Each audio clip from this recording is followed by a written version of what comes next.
Christi, Texas. Breathtaking views are found in great abundance.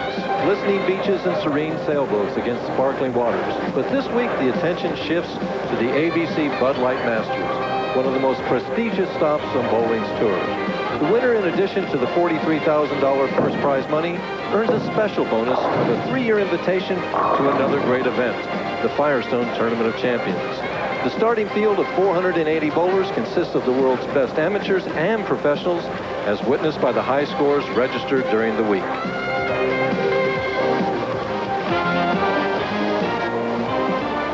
ESPN presents the finals of the $235,000 ABC Bud Light Masters Championship.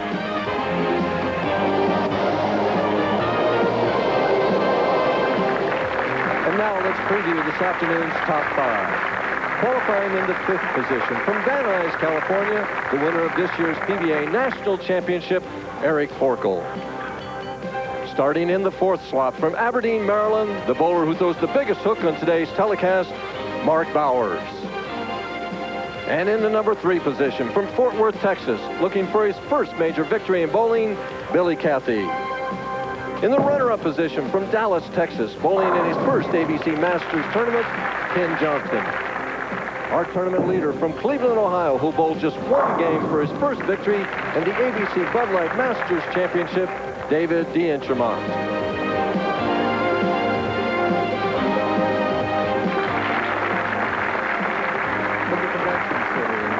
City by the Bay, Corpus Christi, Texas. Hi, everybody. I'm Mike Durbin. And working with me this afternoon is a 2-time ABC Masters champion. He's a PBA and ABC Hall of Famer, the great Earl Anthony. Hi, Earl. Nice to be here with you. Earl, you've won this tournament twice already. What makes the ABC Masters tournament so very special? Special is the key word for this particular event, and I think it's the tradition that goes back, clear back to 1951, when the first tournament was held up, I think, in Minneapolis, St. Paul.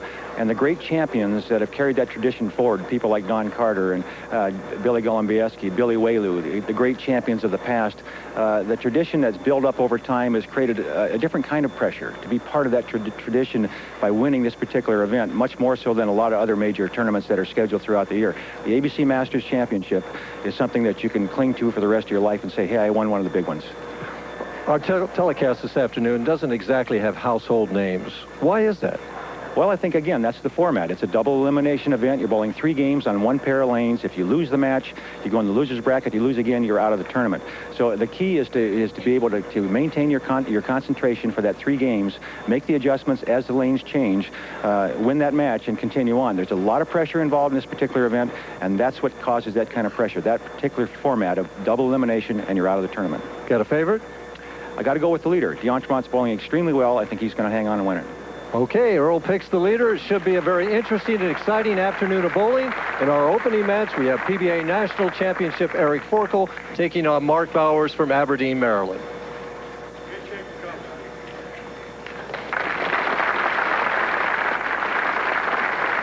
We're using lanes 31 and 32 here at the Convention Center, Corpus Christi, Texas. Mark Bowers getting up on lane 31 for his opening shot.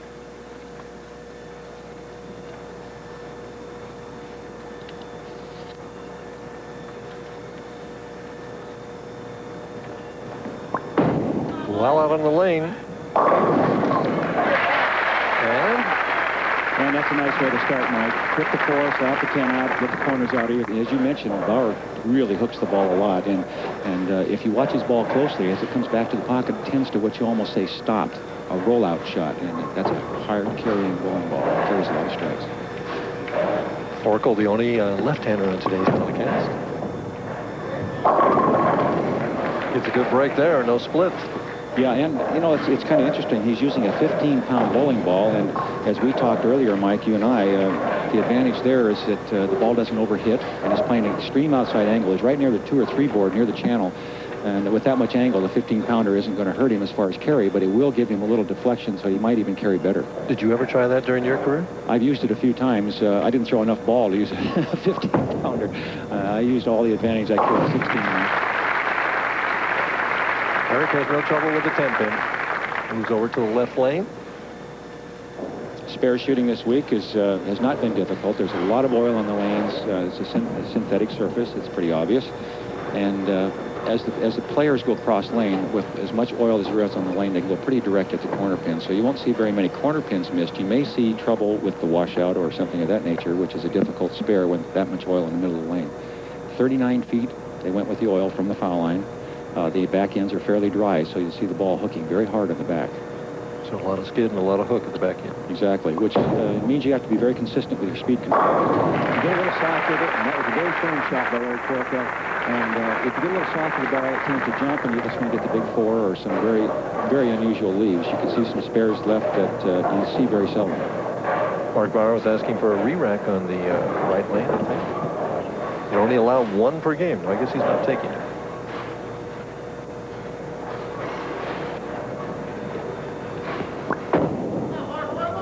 Here it comes. Pretty shallow. It is. It's fun to watch. I could never do that. Mike, I don't think you hooked it good. No, only my dreams did I hook it like that. But it's fun to watch. The game has changed a lot, and here's a good look at that style, and here's a great shot from the front. Now watch the wrist rotation, the good extension, great loft, not great balance, but he gets the job done. He's a very strong individual physically, and he can actually overpower the lane with his strength. And you can actually see that ball almost stop a little bit as it did kind of roll out right at the 1-3. 10-pin lead. Ooh, the old tickling 7-10 there, Earl. And that's, as you can see, Mark is very upset, Mark Bauer, and I don't blame him. That's a bad break. The ball, as you mentioned, Mike, did roll out, and that's the reason he got that kind of pin carry. If it had been a quarter of an inch higher, he would have carried the strike. What's he going to do here? Just he'll throw it hard. He'll throw it hard at the 10-pin, try to bounce it off the pin. Well, it's been done, 3 times, and PBA telecast but not here. Eric Forkel's 32 years of age. He's single. No matter how he does in this event, he's going to take over the PBA money lead. He held it most of the winter. Kind of really come into his own this year. He has, and we talked to him earlier, and he's kind of explained that, and we'll get into that later. But right now, you can see all the players on the telecast, he has the best balance in the foul line. And I feel that's very important for consistency. Getting to the foul line with good balance so you can make the same shot time after time. Oh, here's a good look at it. Now watch from the side. See the good free, loose arm swing. Now look at the balance at the foul line. The good extension, good follow through. Now, why is that balance so important, Earl? Balance for consistency, and if bowling is anything, it's a game of consistency. Being able to repeat the shot time after time the same way. Once you've decided how you want the ball to react and where you want to play in the lanes, it's very important to be able to repeat the shot, and balance is the only way you can do that, having good balance. He's kind of a throwback to the old styles, isn't he? The old, yeah, guys like you and me that used to, that's how we played. We tried to be consistent with balance.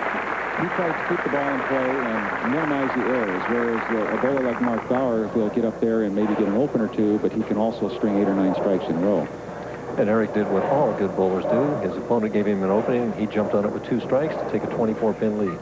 They have to readjust their mentality at this point. The game all week long was bowl 3 games on a pair, total pins, win the match, and advance.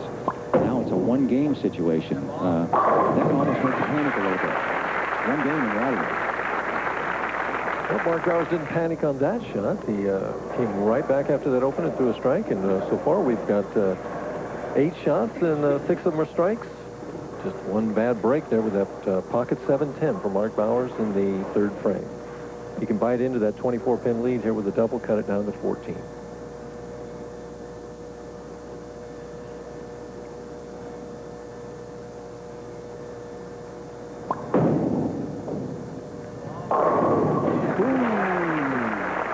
Slow, but it fell. We'll be back with the rest of this match. Right now, Eric Forkel is leading by 14 pins. Don't go away. And there you see the scoreboard. Eric Forkel working on 3 in a row, leading by 14. Mark Bowers has put a little pressure on him right now. We'll see what he does.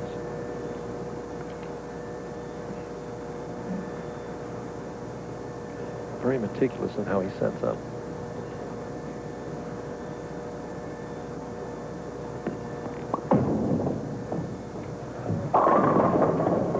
What a great break. That was right through the heart. The 4-6 was there, and a pin came off the wall to get that 4-pin out of there.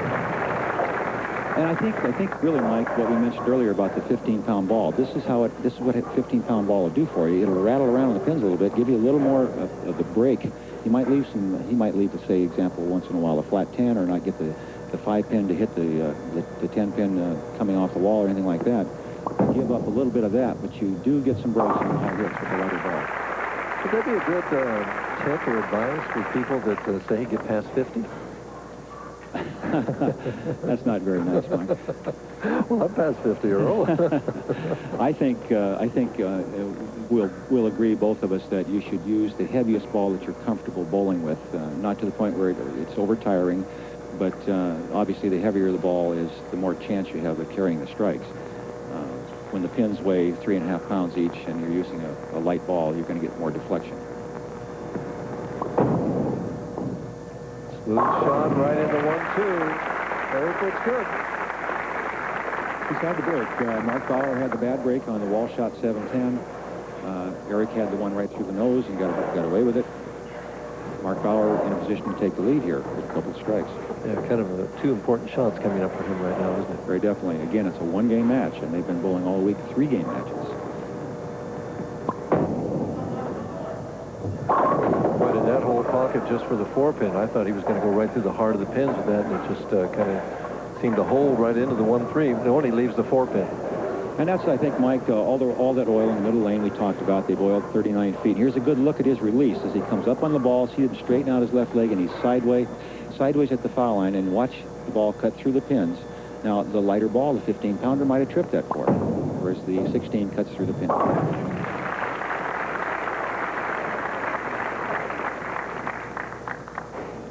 After 7 frames, 14 pins the difference. 3 frames to go. Mr. Powers has got to get some strikes going. There's the scoreboard. Tells the story. I think we're going to have good scores. We've had good scores all week. I expect both these players to throw a few more strikes before it's over. It should come down to the 9th and 10th frame most every match. It's been very competitive all week. Big scores. Most of the players average 220 or better. Those are big scores. And you can average over 220 in this kind of competition under this kind of pressure. You're bowling very well. Everybody seems to be having no trouble throwing it into the pocket right now. Eric said that he felt that he might be destined in this tournament. He just barely snuck into the first cut to the top 120 and then barely snuck into the top 63 and then had to win his last game to get to the top 5. Sometimes it works that way. Got that 7th pin out of there. We talked about why he's been bowling so much better this year, and earlier Earl had a chance to ask him why. Well, I believe the biggest reason why I've been bowling so much better this year is my mental game has improved tremendously, and I did make a few changes with my physical game by holding the ball a little lower, and that seemed to loosen up my arm swing. But basically the whole thing is just a stronger mental attitude and just making much better shots than I did in the past. That mental attitude really is confidence, isn't it, Earl? It is. They seem to go hand in hand. If you have confidence in your delivery, you're going to make better shots, and that builds on your confidence. So they go hand in hand. And you can see he has a tremendous amount of confidence. He's been successful this year, and that is built on his mental image of himself as an individual. It's made him a stronger player. It's just written all over his body English, isn't it? It is. He's really put it to Mr. Bowers. The difference I see in his game, as opposed to previous years, is his ability to be more aggressive now. Before he was cautious, he was tentative. Now he's a much more aggressive player. Wow, and I was talking to the players earlier saying, were there a lot of hard 10s during the week? And they said, no, hardly any. You know, when you hit the pocket you were striking, he leaves one in a most inopportune time right there. That was probably the most important shot of the tournament for him right there, a key shot, building that foundation going into the 9th and 10th frames. Now he's in a position where he must strike out in the 9th and 10th to put any pressure at all.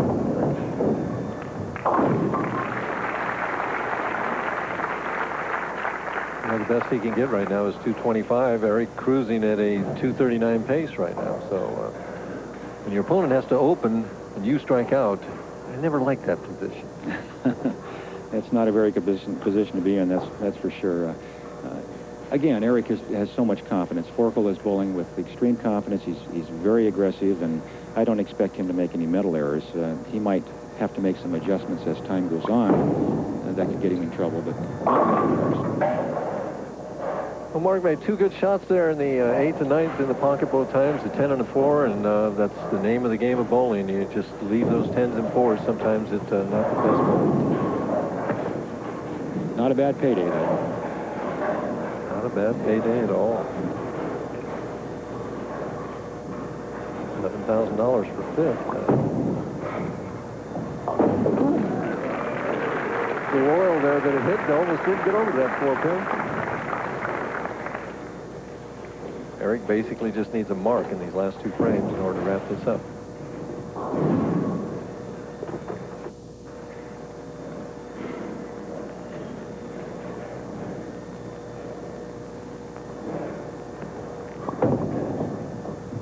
Smooth again. And gets the message, right? You used to carry them like that all the time, didn't you? Oh, it's an easy game when you got that going for you, Mike. When you can carry those off the corner like that, you know you got it going for you. Look at the concentration, the very steady head, the good straight-up follow-through. And there's a success. You see the 5-pin go to the wall. The head pin comes all the way across, takes out the 7-pin. And that pretty much wrote history to this match.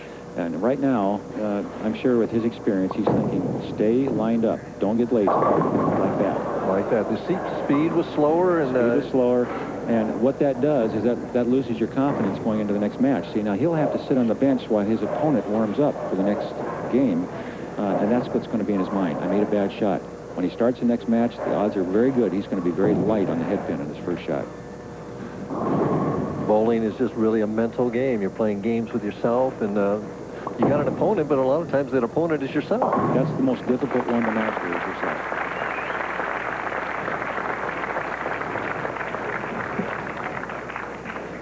Finishes with 234. Still a very excellent opening game for Eric Forkel. He's going to win this match and move on to face Billy Cathey in their next match. Mark Bowers can finish out the string with 214, and just wasn't his day. The pocket 7-10, the 10-pin, the 4-pin, and now a 7. Very solid game, but just not quite enough to beat Mr. Forkel. In the same situation, the same hits, he might have shot 250. It's just one of those days where it just wasn't going to work for him. Eric is, again, very aggressive, very confident.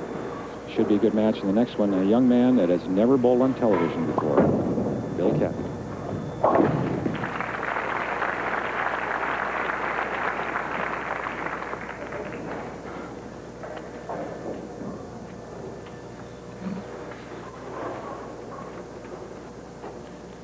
Mark finishing out with a strike to finish at 203. Waiting for that ball to come back, saying all's forgiven.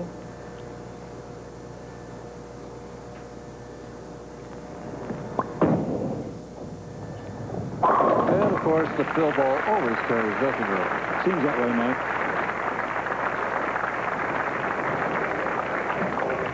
That's the final score, 234 to 203. In our next match, we're going to have Billy Cathey from Dallas, Texas, going against Eric Forkel to see if he can keep it going. Be back with him. And finishes 6 through 24. And Curtis Messer is a 3 chopper downer, isn't he, Earl? Well, I don't know what he does for a living, but he should be bowling, I'll tell you that. He throws the ball extremely well. He's a local boy from my part of the country. Then you got Bob Benoit, who's a very successful touring player, and he bowled extremely well. Averaged about 233 this week. Not too bad. Not too bad. Henry Gonzalez, a familiar name from Colorado Springs, and Mike Edwards finished runner-up in this tournament a couple years ago. And he just doesn't seem to be able to win. One of these days, Mike's going to get it together. Of course, Jim Pensack, he's always seems to be in the hunt for a win, no matter where he's at. Alan Bishop won earlier this year at Quaker State, Grand Prairie, Texas. Jimmy Johnson, son of the Hall of Famer Don Johnson. Jimmy's making his own name for himself. He's won a major event on the tour already. And the great Pete Weber, Triple Crown winner, one of only 3 bowlers to do it. Parker Bone finishing out George Branham. In our next match, we're going to have Billy Cathey from Dallas, Texas, seeing if he can stop Eric Forkel. Don't go away. Well, you'd like to say the advantage is with Mr. Forkel here. Billy Cathey looks a little scared out there. He looks very nervous. His first time on national television and bowling for a major championship. Of course, bowling against someone that is experienced as Eric Forkel is not going to help his confidence very much. If he can get out of the gate well, first 3 or 4 frames, he's got a chance. If he starts poorly, Forkel will bury him. Boy, he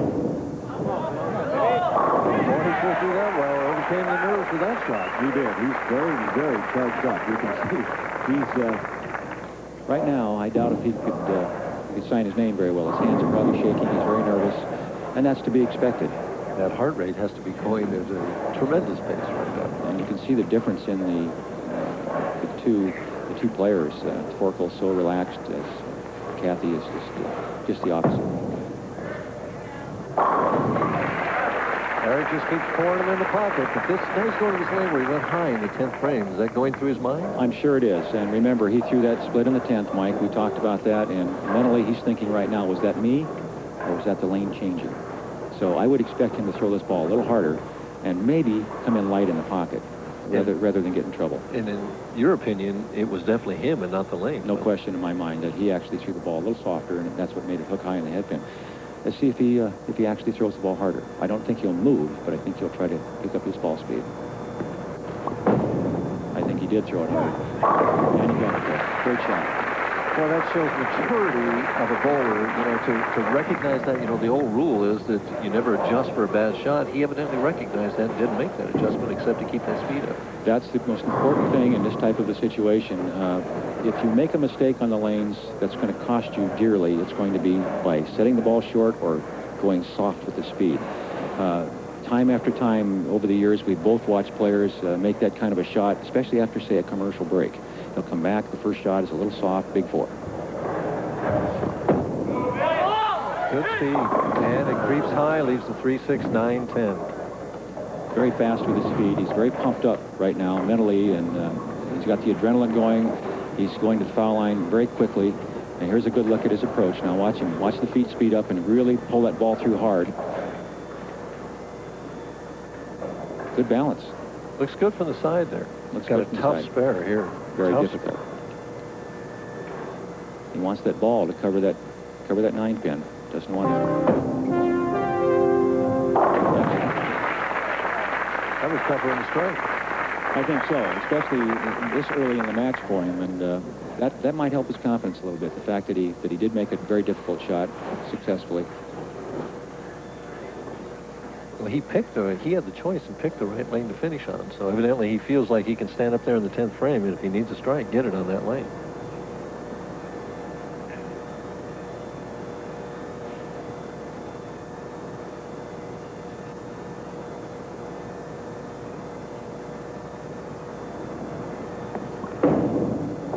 Doesn't make it.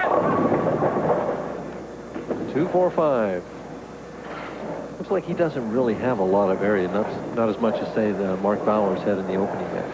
I agree, Mike. His style of play is more direct than the other players, and if he makes a mistake, it has to be a pull. He has to get the ball inside his target because that's where most of the oil is, and it'll help him. If he makes a mistake to the outside of his target or to the right, the ball won't get back to the pocket. He has to keep his speed up, and he has to go more direct than the other players. He has plenty of hitting power. The ball hits hard, but by going more direct like that, he does eliminate some of the area on the lane that like D'Entremont might have or a Bowers. Eric Forkel, leading already by 13, has a chance to really put the screws now to Billy.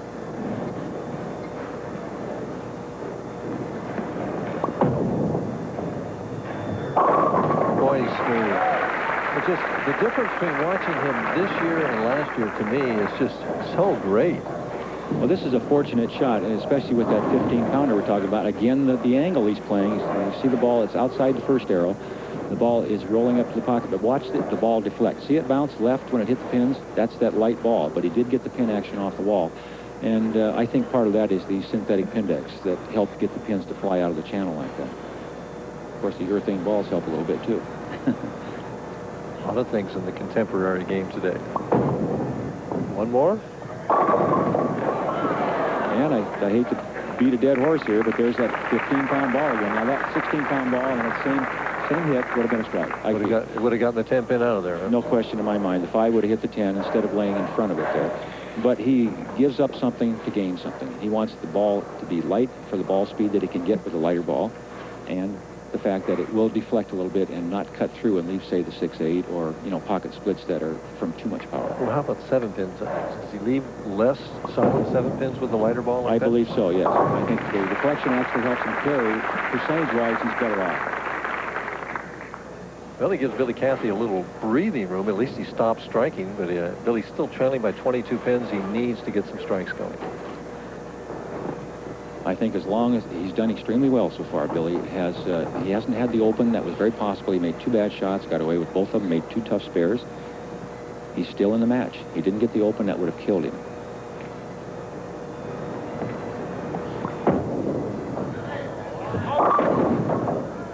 Little fool looks down at the approach. Where did I finish? Where did I start? Is it me or is it the lane breaking down, the 3-6-10?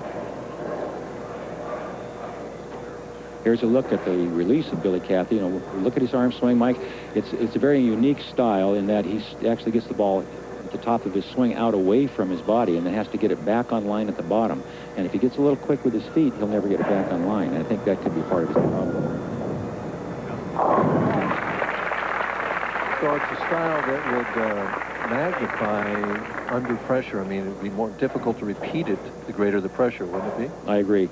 There's no question that with that kind of an arm swing, if he doesn't get it back in position at the bottom of the swing to get through the ball properly, project the ball the way he wants through the first part of the lane, the head area, the ball's going to overreact, either go left or right, and that's his problem right now. I think he's just not getting, I think if he could slow his feet just a little bit more, so he'd have time to get the ball back in the right position at the bottom, he'd be better off. Sure hits hard enough when he does get it there. Right now, he's trailing in this match by 25 pins. When we come back, we'll see if Mr. Forkel can continue winning games. And there's Darryl Dobbs, the executive director of the American Bowling Congress, a man who's been very important for the ABC and the sport of bowling. Yes, not only for the American Bowling Congress, but also for the Professional Bowling Association. He's created a hands-on friendship there that has worked well for both organizations. Eric Forkel trips out that 6 pin. There's that light ball coming in and helping him this time as it hurt him the last time. Very businesslike in his approach to the game right now. He's very confident, very aggressive. Reminds me of a left-hander I saw about 10 years ago that was very businesslike and very confident and very aggressive. Dave Davis. Yeah. Although he was too. Something bothered him. Again, that's the experience. He sets it down. He's going to start over. Yeah, I think he hears something in the back. The mechanics or something like that. I'm not sure exactly what it is. He's looking over to our Chuck Pisano, the director here today, coordinator. Look at that ball down just below his waist. Boy, he got that 7 pin out there. Yes, he did. He's got everything going for him right now. His carry is very good, and he's making great shots. It's going to be very hard for Billy. Billy has to get it going now. He's to the point where he can't afford to make any more bad shots. And he hasn't made a good one on this right lane yet. No, he hasn't. You think he's going to move this time, or will he just try and execute better? I've watched all week. I've watched the tournament. I've watched almost every match that was played. When he was in trouble, he just threw it harder. And that's probably what he'll do here, throw it harder. And he did. He looks a little more relaxed now. I mean, there's a color in the face now. Well, I think he's gotten by those first few frames that we talked about, which are the tough ones, especially your first time again on national television. I think by getting through those without the big four or any mental errors as far as his spare shooting goes, he's got some more confidence now. It could be a good match if he gets through. If he gets a strike here, Mike, I think we could have a great match. Well, if he strikes here, he cuts it to 15. So it's a big shot.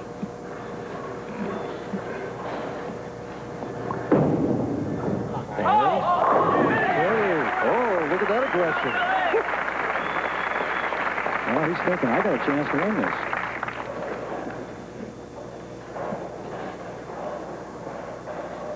Here's a look at that last shot. That is about as good as you can hit him, Mike. Dead flush in the pocket. No deflection on that ball. I think he liked that one, huh? Yeah, I think he liked that. I think his wife liked it, too.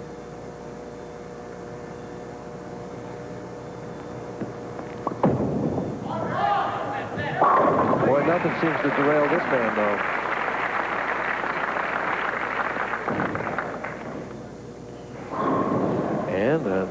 Lynette and Chance. Chance is only 5 months old. So far, he's been quiet. I told the bowlers that he was trained to cry the opponent's third step.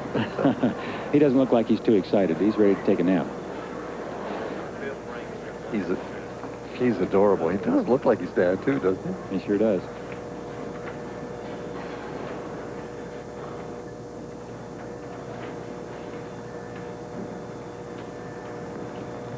Going for 4 in a row.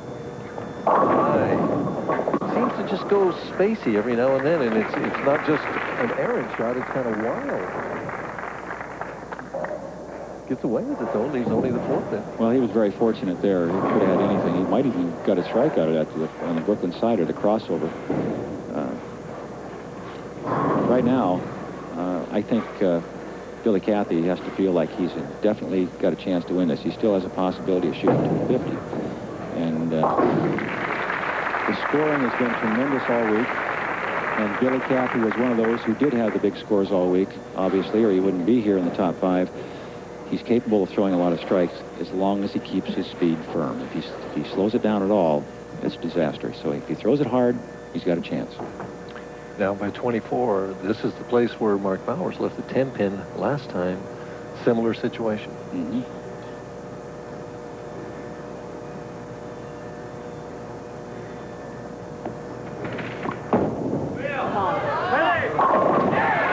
No 10-pin there. No 10-pin there, and a lot of ball speed. The young man is strong. He can get the ball well out in the lane. And if you'll watch the players that are in the top 5, every one of them gets the ball well out on the lane. And that's been the key. That's really been the most important thing, to keep the ball in play and get the ball to hold the line so you can use that. Again, there's 39 feet of oil out there, and then you've got very dry back ends. If you soften up the shot at all, the ball overreacts. Ball speed is key, and you must get it well out on the lane.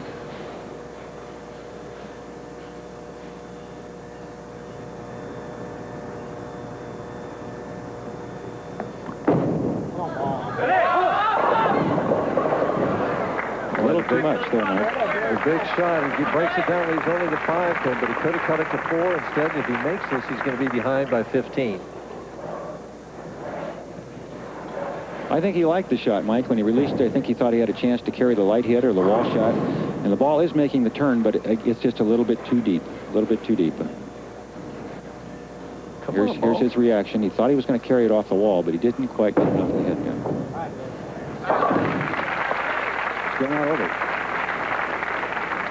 Yeah, but the best he can get right now is 233. If he takes it out, Eric with a strike spare and a good count is going to move on. The problem Eric has is he still has to finish on lane 31. That's the lane that's given him the most problems. When he's missed the pocket, it's been on 31, and he's been high there twice. Once he split in the 10th frame in his first match against Bauer, and he was lucky not to split there earlier in this match. So this isn't the key shot. The next one is. Leaves the 10-pin.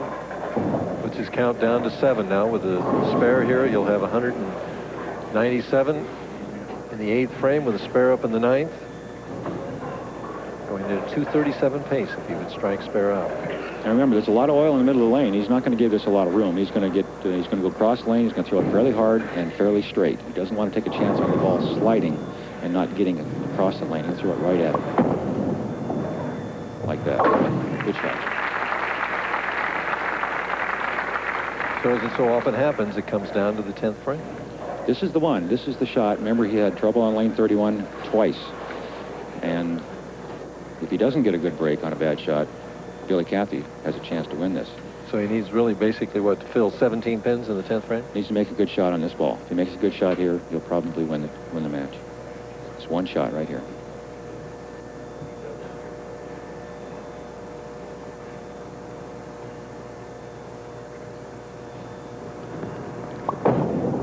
Be careful. Oh, he wasn't. The 247 got soft with that speed, a little early turn. I think he's confused on lane 31. We talked about it already, but and I don't want to beat this into the ground, but that's the lane that he's only missed the pocket, that he's missed the pocket on twice, and that's 3 times. This is not an easy spare.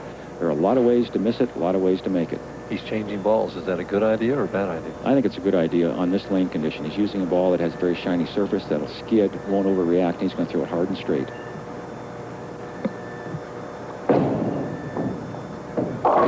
Perfect. Well, it comes down now to one ball. If he strikes, he moves on. 9, we could have a possible tie. Less than that, anything can happen. And again, he's fighting this lane. I think he's going to give this one some room. And if you do that, sometimes you leave things like the bucket, you know, bad counts, which is could cost him the match. He's got to be careful.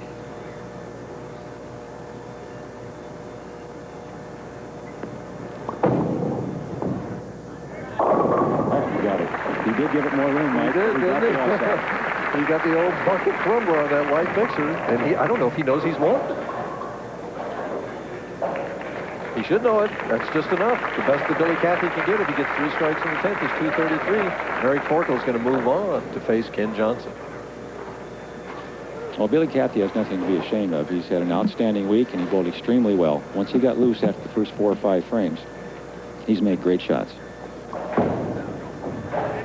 Right in there.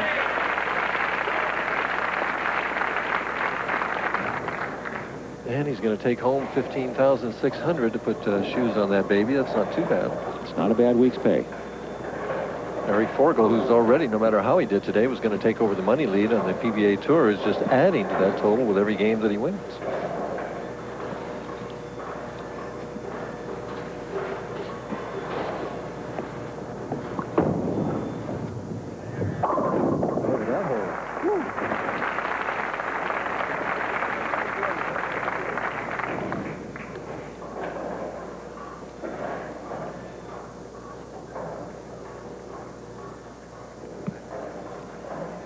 Excellent games, 230 to 230. It's always tough to lose with those 230s. You know, you bowled a good game, and you can always find one pin somewhere in the match. Well, it was the count early in the match when he had those 3 spares in a row, and 7 counts on 2 of them that cost him.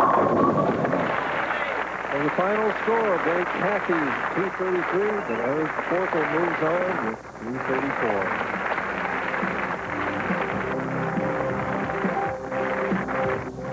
Two excellent games, but Eric Forkel came out on top by just 1 pin, the slimmest of margins, 234 to 233.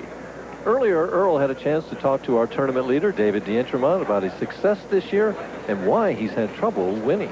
Hi again, Earl Anthony with the tournament leader, Dave D'Entremont. And Dave, it's been kind of an up and down year for you up to this point. Well, I bowled all 15 stops in the winter, cashed in 12 of them. Wasn't quite as consistent as I would have liked to have been as far as finals go, but overall I'm pleased. But here it's been a great tournament for you. Let me ask you a question that it seems to be a very key thing in most bowlers' mind that are on the tour. Everybody considers you one of the like a striking machine on the tour, the best strike ball on the tour, some people say. Why haven't you won? Well, I've finished second 3 times. Twice I've gotten pretty thoroughly beaten. The other time I felt I should have won, but I kind of gave it away at the end, so we're going to try and change that today. Today could be your day. Everything's gone right my way so far this week, so I'm hoping it's going to carry over one more day. Great. He sounds confident, folks. Let's see what happens. Dave, good luck in the tournament, and thanks for being with us. All right, thanks, Earl. Well, in our next match, he's going to have to wait because right now Ken Johnson is going to take on the red-hot Eric Forkel. Stay tuned. We'll be right back. And there's our tournament director this year and every year for the ABC Masters Tournament. Ed Bauer does an outstanding job every year. Hey, he's a good guy. He's a good friend, and I just really enjoy being around him. He's a lot of fun to work with. And supporting a full beard, Ken Johnson. His first shot on lane 31.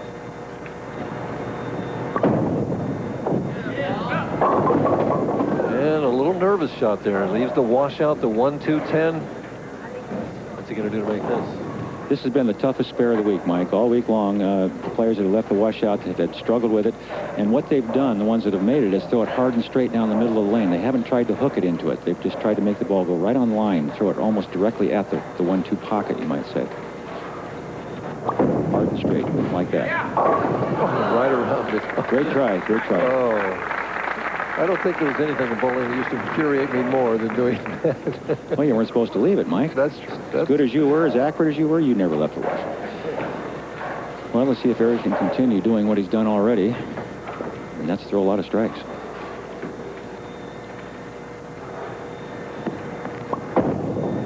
Well out on the lane.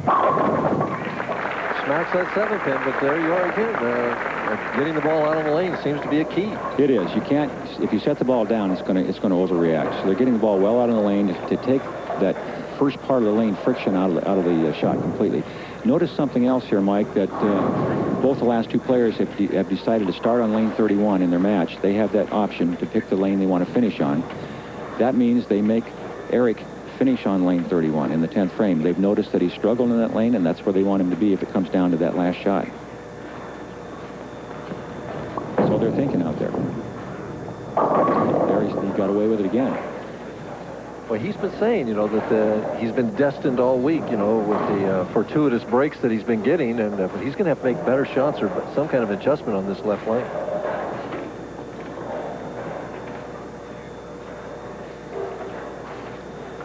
Well, that was definitely a good break there. He'll go cross lane again with a lot of ball speed. Remember that all the oil in the middle lane, the players don't want to take a chance on the ball not reacting, so they'll throw it pretty straight. No trouble with the 10-pin.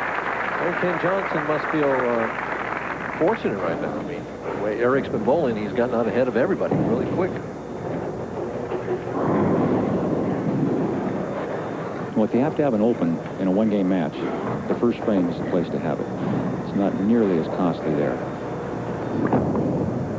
Got rid of that one quick. Boy gets a lot of roll on the ball, doesn't he? Sure does. He has the real contemporary release, stays behind the ball, no real side turn. He's very quick. Everything is fast. Everything happens very quickly for him, and it really snaps the hand through, and the wrist is very strong, and you can see the heavy roll that you mentioned, Mike. The ball, if he gets part of the pocket, his carry percentage is very high. It's very, very similar to D'Entremont, another one that if he gets part of the pocket, his chances of striking are very good. Big shot here. Great adjustment there. I'm not so sure it was an adjustment or if it was just more confidence. That first shot to start the match is pretty tough. Got rid of those jitters, huh? Got rid of the jitters. He's been around a while. He's experienced. He's bowled on the tour, and he was a member for a number of years. He's no longer a member of the PBA. I'm talking about Johnson, Ken Johnson, but he still has that experience. He knows how to play. A little tougher match here, I think, for Forkel. High.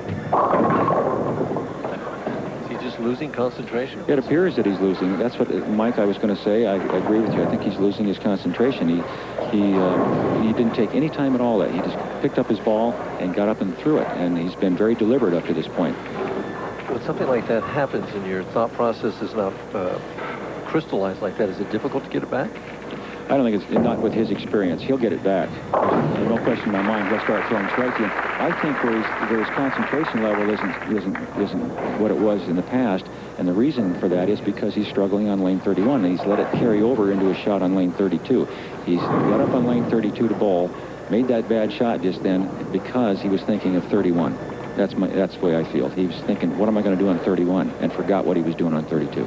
So again, it's that battle with yourself. Mm-hmm. If he gets it going on this lane, he'll be tough.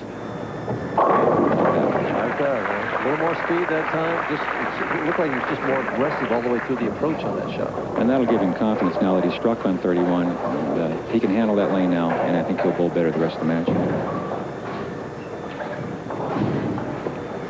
In the meantime, Kevin Johnson is definitely in this match.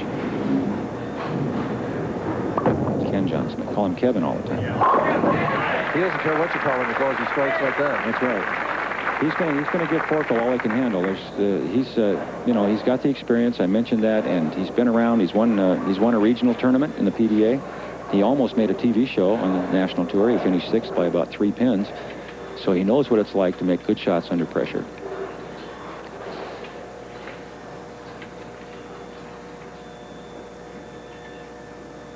He's got a tennis shoe on that right foot, Earl. Why is he doing that? Well, that's so he can get that. He doesn't use his leverage. In other words, he wants to be able to plant that tennis shoe, that rubber shoe on the approach and push into the shot. Well, Ken Johnson has put it to Mr. Forkel. He's working on 4 in a row, leading by 21 pins. When we come back, we'll see if Eric Forkel can come from behind. Pretty good prize list there, Earl. The backdrop there is the Frank K. Baker trophy. Very nice trophy. As you mentioned, I've got 2 of those, Mike, and I'm very proud of those trophies. They're beautiful, unique, very unique trophies.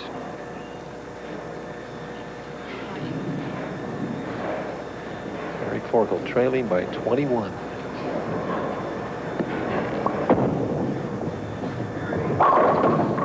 7 pins a little slow, but it went. He's got his confidence back now, so we should have a wonderful match the rest of the way. Ken Johnson throwing the ball very well. And we've already seen what Forkel can do once he gets his confidence and his concentration going.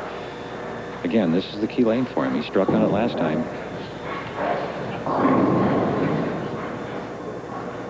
Be interesting to know what was going on in his mind right now. He's thinking, stay aggressive and keep the speed up.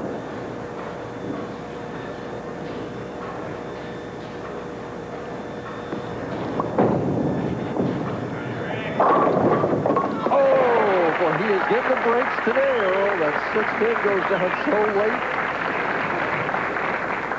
There's no question that was a big break for him, and really more. Here's a good look at that shot, and watch the pin come off the wall.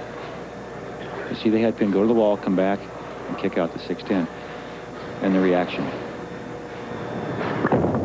Meanwhile, back to the match. You see that 10 pin go flying out there so fast? Well, this guy's ball looks like it would never leave anything. Puts it right back to him. Takes an 11-pin lead. We got 3 frames to go, and everybody's striking.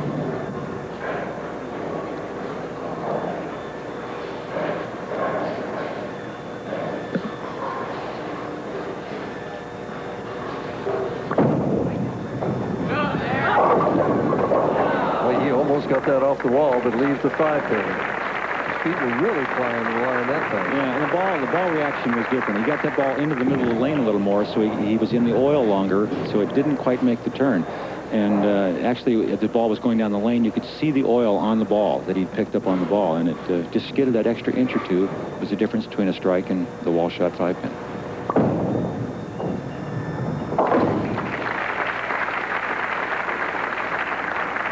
10 pins the difference right now. Forkel can even the match on his good lane.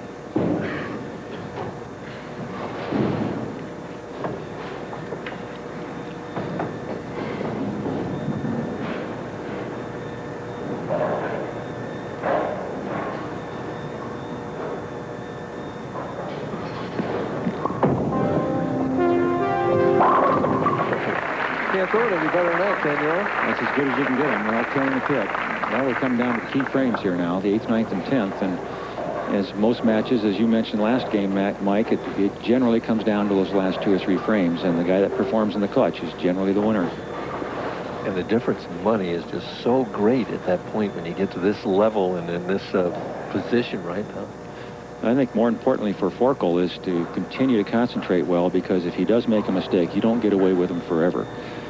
And it could be very costly. So he has to maintain that ball speed. Well, you got another break. Another break. That could have very easily have been the 3-6-7, which would have been a very difficult spare. As it is, he comes up with a very makeable, very easy spare for a player of his ability. And Ken Johnson's breathing a sigh of relief right here, very much in the match, and a chance to really put this match away with some strikes.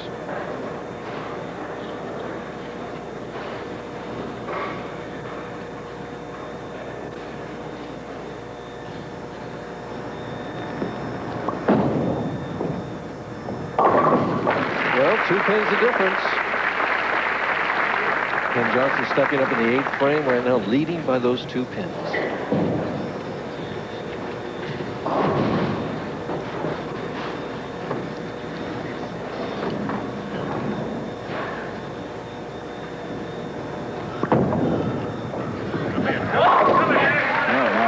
Shot that was. And he is pumped. He's ready.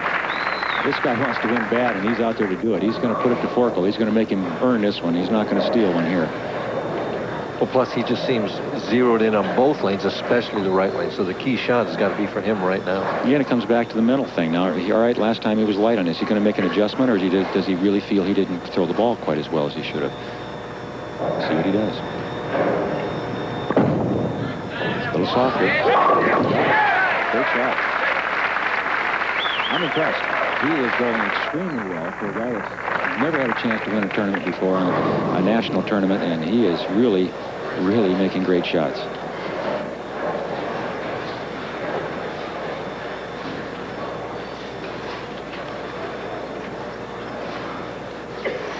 Forkel Forkel has to feel he needs maul.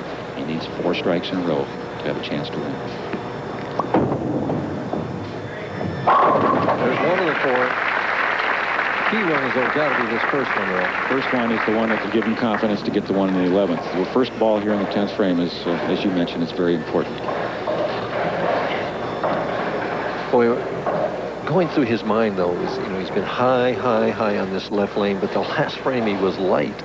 So he's got to make a perfect shot in order to get it to the 1-2 pocket. That's probably exactly how he feels, and that's not good. He should just go up there and make a good shot, not try to be perfect.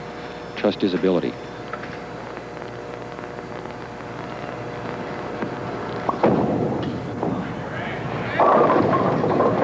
Right again, he made a move or something that time. That ball skidded a long way. He looked different. He looked like he was tentative, like he really didn't get through the ball well. It just it kind of floated on him, and you can see there he's making a gesture like, well, I got my elbow out there. And if you get your elbow out to the side and go around the ball with your elbow, it's not going to finish well, Mike, and that's probably what he feels he did, because he was gesturing in that manner. 3-5. If he makes this, he's still not out of the match.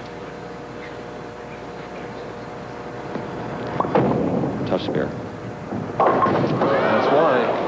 That's why. He's pretty much handed it to Ken Johnson right at this point. Stay behind the foul line is all Ken has to think about, and actually, it always comes down to that same thing. I got another game to bowl for the title. I don't want to lose that edge. I want to stay mentally sharp, so he wants to make good shots here, even though he's won the match. Well, he could afford it right there, couldn't he? But it was a great shot. He really was rolling the ball well. We should have a wonderful championship match, Mike. Well, the interesting thing about Ken Johnson is he let his PBA membership lapse this year, and so he is no longer a member. If he wins this tournament, he does not get the 3-year exemption into the Firestone Tournament of Champions. That's a costly error, if you want to consider it. No, maybe he's happy not to be a member of the PBA, and different strokes for different folks, I guess. That's true, too. Eric Forkel, though, is going to add, what, $20,000, $20,600 to his already impressive earnings. It's going to put him up close to $130,000 so far for this year. Not bad. It's only the first part of May. That's a pretty good start. And it finishes with 233 to Eric Forkel's 214. Outstanding game for Ken Johnson. Eric Forkel bowled well today, but is going to wind up finishing 3rd in our championship match. It'll be David D'Entremont taking on, well, he seems to strike forever, Ken Johnson.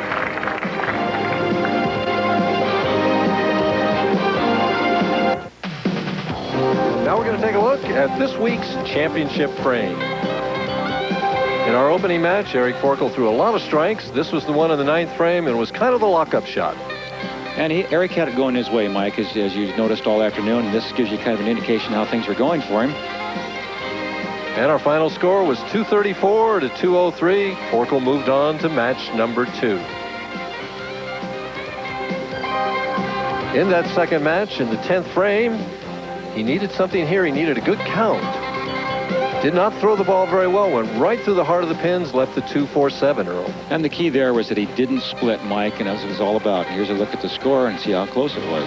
Well, he had a strike on the last ball because he didn't split that first ball in the 10th frame. In our third match, Forkel's in the 8th frame here. He can take the lead with this strike. And this is his toughest lane all day long. When he had trouble, he had it on the left-hand lane, and you can see the result there.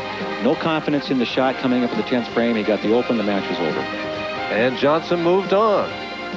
Final score 233 to 214. So our final match is going to be Ken Johnson going against David D'Entremont. There you see the American Bowling Congress sign, and we come down to one final game for this year's ABC Bud Light Masters Championship, and Ken Johnson's going to start it off on lane 31. Lows in that thumb hole because it feels so good. Doesn't waste any time. Well, he had an errant shot the first frame the last game and got it open. This time he has a chance to throw one poorly and still get a spare. Somehow the pressure changes a little bit from that semifinal match to the championship match. That's what it all comes down to. It's a long, hard week, a lot of games, a lot of heartache, a lot of good things happen, a lot of bad things happen. It comes down to one game and the title and all that prestige. Of course, last year when Doug Kent won it, we went to overtime and had a tremendously exciting final. What will happen this year? Well, here's our first look at the tournament leader. And folks, you want to see a ball rev up. Keep an eye on this one.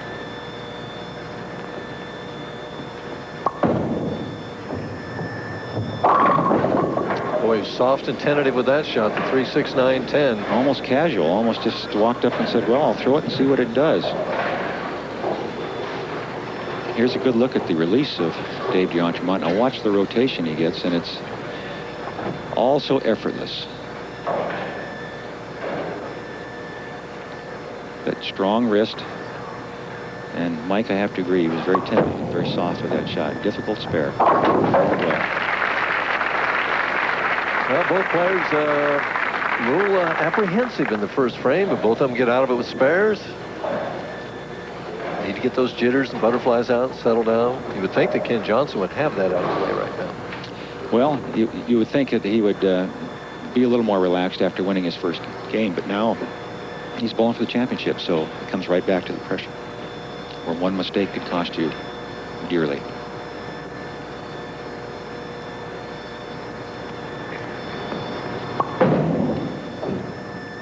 Well, that kind of rolled out right at the pocket. It'll be right solid in the 1-3.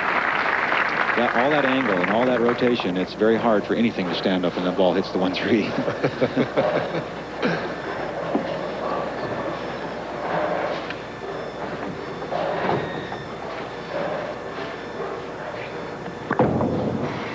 Look out. 3-6-10. Stares at it in disbelief, but got to convert the spare right now. He went high on his fill ball on this lane.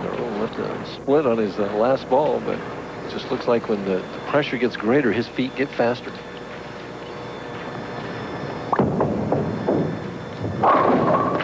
The ability to throw the ball hard is so important in today's game. The lane conditions and the type of bowling balls that are available, if you can generate ball speed, you have a huge advantage. And I think that's something that you'll see in all 5 of our players today on the telecast have had that advantage of being able to throw the ball hard when necessary. This young man can throw it extremely hard. And I think that's what he's going to have to do is get back to throwing the ball very firm and not be quite so soft with it. There's a little more ball. Well, when he gets it in the 1-3, he hasn't left anything yet except that solid 9 in the 10th frame of the semifinal. When it didn't matter. Yeah. Well, let's see if the adjustment is the lane or if he made a mental error or just a physical error in that first shot here where he went high. You know, in practice, I saw him leave a couple of 2-8-10s, and I wonder if that, on this lane, I wonder if it's in the back of his mind. Very possible. It's a mind game. Rolled out at the pocket again, but this time only the 4-pin. The striking machine. This man can throw strikes forever. Once he gets it going, it just doesn't seem. He throws 8 in a row, 9 in a row, like most of us throw doubles.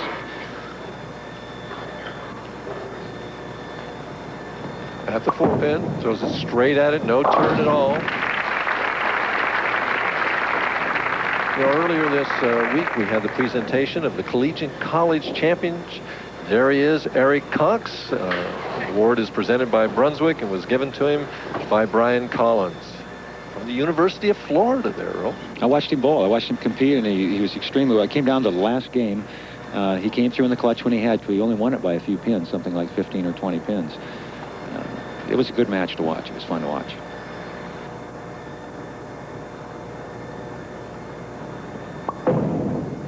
A lot of room. There's that rollout. Now there's the advantages of getting all those revolutions and all that angle that you generate by having those revolutions. You can trust the ball, get it way wide out on the lane, and have it roll up to the pocket and stop. The ball actually loses its side momentum and goes straight back through the pins, and that's why you carry that high 4-pin or might even slap the 10 when you might not normally do that. There's an adjustment. Well, it almost looked like he lost that ball and it still got back to get the right scramble. As his parents look up, boy, do they look Bill and Inchie, is that how you pronounce her name? Boy, they look uptight. That must be his sister there. They're not having any fun, I don't think, right now. Or his girlfriend, okay.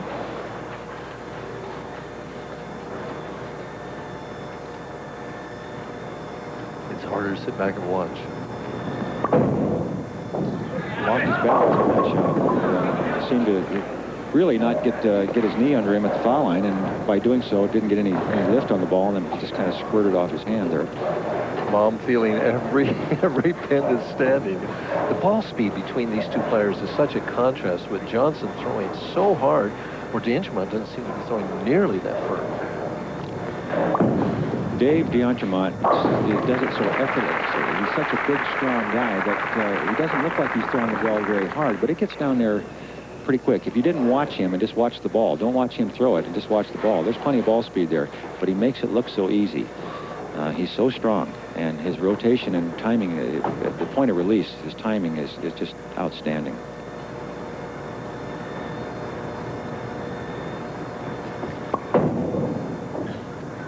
Perfect. It reminds me, you know, such a big man and so smooth and effortless, of another big man that won this tournament years ago, Billy Whaley, that was so smooth and effortless. Very good. That's a very good analogy, Mike. There's no question. Here's a good look at his style. And just look at the rotation. Ball like it has a motor on it. And all 10 gone. It's as good as you can get it. And there's his reaction. And he knew he had released the ball extremely well. He knew he had that one. I'll tell you, between these two guys, the amount of revs between the two of them, they get more in one frame than I got in a career. So.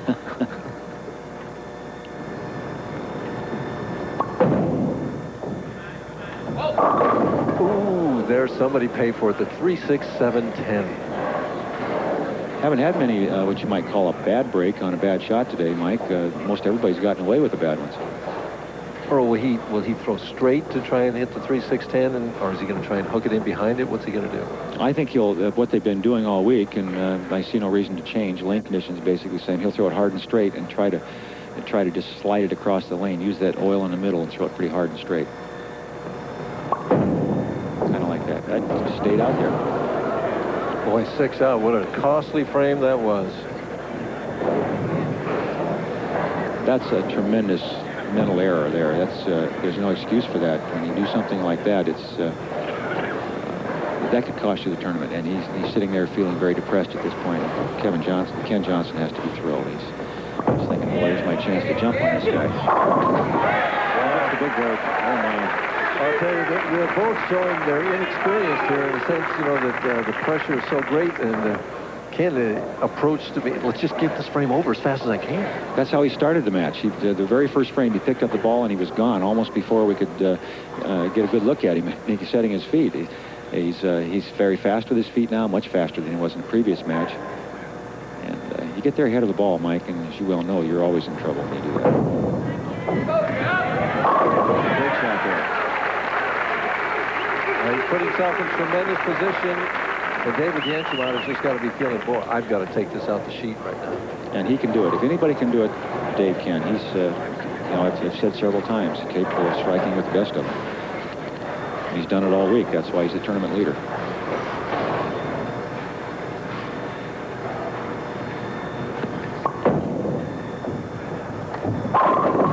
Big shot coming up for him right now. He's got to respond to Johnson's double. He does.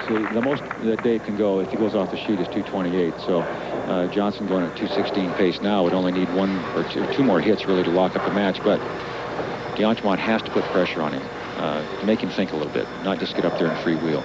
Now, is it in the back of Dave's mind right now, those 3 seconds and that he's never won, is that sitting back there somewhere? I don't think so right now, Mike. I think right now he's really just thinking about making good shots at this point. He knows he's behind. He's got to make the good shots. A little more speed there. Boy, just one errant shot, but boy, all those pins he threw away and count. If he'd got 9 out, he'd had 6 more pins. Mm-hmm. Big difference. One less strike he would have needed.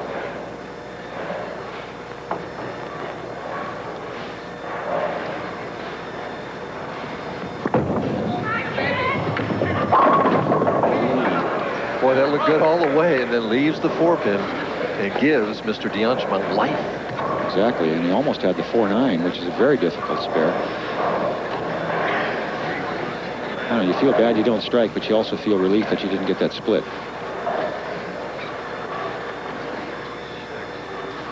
Can't be careless. Concentrate on your spares. He really goes fast. He's like he just wants to get this over with. He's not wasting any time at all. Scoreboard tells the whole story. 2 frames to go. D'Entremont working on a double, trailing by 17. Ken Johnson, foundation, 9th frame. And D'Entremont, as the leader, had choice of finishing lanes, and he's chosen to let Ken Johnson, through lack of experience, have to finish the match and maybe be in a position to need a strike for the championship.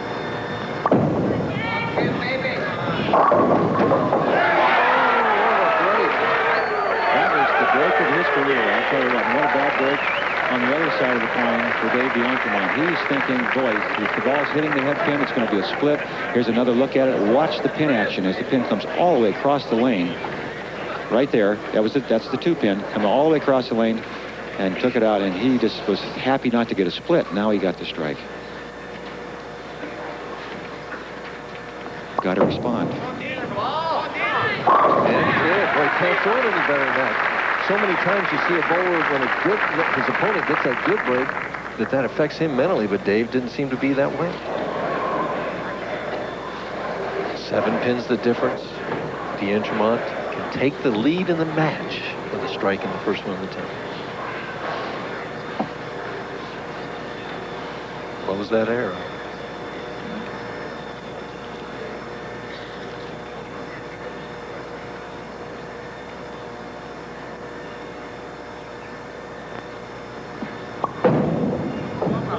To hurry. Oh, he did. It leaves the 10 pin.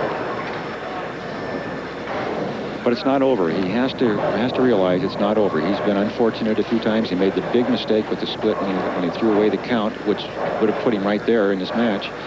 But he has to make the spare because anything can happen. We've seen it happen before. Ken Johnson, a lot of pressure on him to finish this match with a mark to win it. Covers it perfectly. Strike, he finishes with 207. Sometimes, Mike, it's harder to get a mark than it is to get a strike when you need it. And because you try to be careful, and if you try to be careful, you generally make a mistake. Especially you got inexperience going up there in that 10th frame. Neither one of these guys has ever won.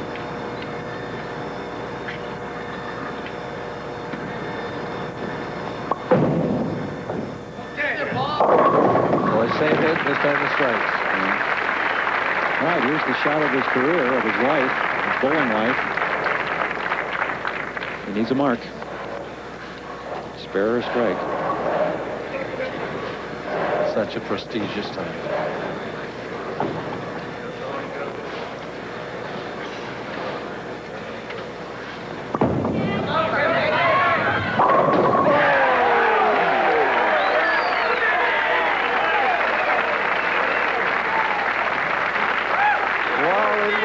Going high, but it stopped and tripped that 4 pin. What a break. And here's a good look at that last shot. This is for the championship.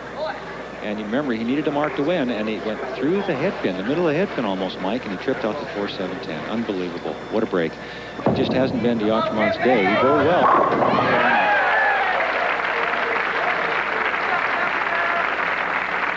Well, with the bowler that if you blink, you miss his approach because he doesn't take any time, but he sure strikes.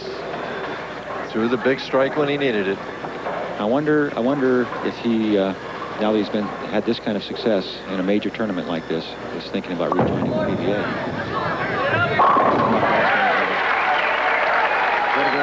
There he is, the winner of the ABC Bud Light Masters Championship for 1992. He finishes with a big 235 to David D'Entremont's 207. Holds up that arm in victory, and I'm sure if he gives his wife or a girlfriend a big hug, that he's breathing a lot easier right now. Daryl Dobbs congratulates him. Mom says, well done, son. Tears in a lot of eyes right now. We'll be back to talk to this year's winner in just a minute. Here's your champion of this year's 1992 ABC Bud Light Masters champion, Ken Johnson. Nice going, Ken. Thanks. Thank you very much. And to make the presentation of the Frank K. Baker Trophy is the newly elected president of the ABC, Tom McKay. Thank you. Certainly my privilege, Ken. Congratulate you. This is your first Masters tournament. You certainly did a great job starting off with a win. It's my pleasure on behalf of the officers, directors, and all the members of the American Bowling Congress to be able to present you this Frank K. Baker Award, emblematic of the 1992 ABC Bud Light Masters Champion. Congratulations. And with something a little bit more tangible is Pat Burns from Sports Marketing with a nice check. Ken, on behalf of Anheuser-Busch and the Bud Light brand, I'd like to present you this championship check. Thank you. I'd like to thank ABC and Bud Light for putting on a very classy tournament, and hope to be back next year to defend the title. And there's your champion. We'll be back from Corpus Christi with more right after this. The winner of this year's 1992 ABC Bud Light Masters Championship is Ken Johnson. This has been a presentation of Bud Sports in association with ESPN.